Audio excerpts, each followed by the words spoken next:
is up, you guys? Welcome back to my channel. So for today's video, I just want to share a quick story with you guys. It is an experience that I went through in my career, and I would say it is a lesson learned, but I'm very grateful for it because it was part of my learning curve, and now I apply it to every single appointment that I go to. So let's go ahead and get started. Okay guys, so as brokers, we have the luxury of representing over 15-20 different carriers so that we can best assist our client that is sitting right in front of us. So it's never too difficult to find a carrier for our clients that best fits their needs and their budget. But I had a client, I believe this was months ago, and as I was sitting with him, I knew that it wasn't going to be very difficult to find him a policy because his health was actually very good, but he was up there in age. So nonetheless, it was going to be a pretty pricey policy, but it wasn't going to be difficult for me, and it wasn't going to be difficult for him. But what I failed to do was build value in the policy that I was discussing with him. How you do that is you ask the right questions.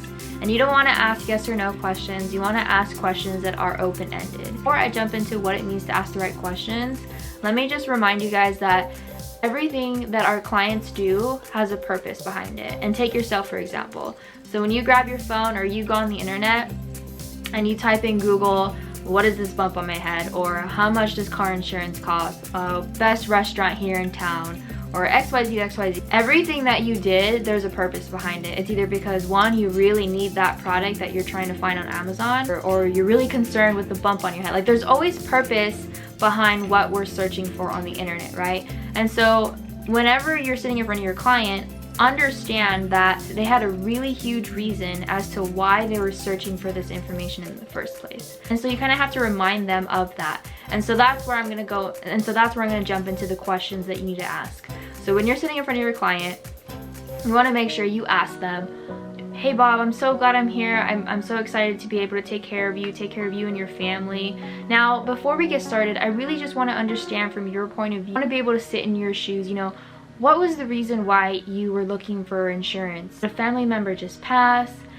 Is there not, you know, a significant amount of savings that you're going to feel comfortable with leaving behind for your wife or for your children? You know, walk me through what was going through your head when you were filling out this request, and allow them to say it. Allow them to marinate on that answer with you, so that way, one, you know, but two, they're also reminding themselves as to why they need you, and reminding themselves why they need this policy. Because whenever there's no value behind anything, they're gonna see it as a bill. They're gonna see that premium pop up on their bank account, and whenever you have a bill, you get frustrated.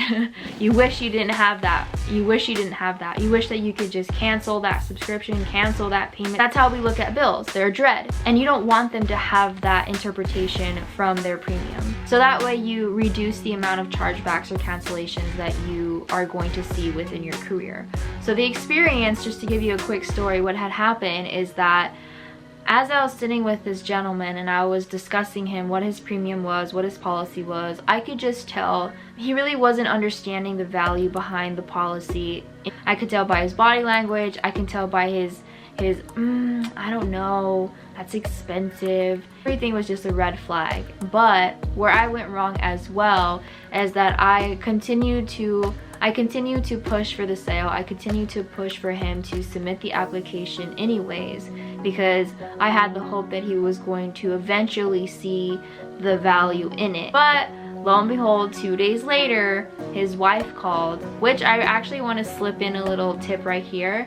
Whenever you have a client and they're married, never do the appointment with just one of them. You want to do married couples together. They typically make decisions together. And if you're only sitting with the husband, or if you're only sitting with the wife, later on that night, they're going to discuss what happened, and one of them is going to feel like they weren't a part of the decision, and you're most likely going to get a call to have a cancellation. And that's just how it works, and I've noticed that. So whenever I have to sit with a married couple, I make sure that they're both present for the appointment. Otherwise, I will not see them. So back to my story. The wife was included in the appointment. I made sure that she was there as I was discussing the policy with him. So she didn't call me because she wasn't included in the final decision, but she called me saying that they didn't want it anymore, and it was too expensive, and they just didn't see the value in the insurance policy. And that was my fault. So I knew that moving forward, every appointment that I would go to, I had to make sure that I was asking the right questions, that there was value into what we were discussing, and I had the client physically say why they needed it so that it is a reminder to them as well. But that's it, guys. That's all I wanted to share with you. I will see you tomorrow in the next video. Bye.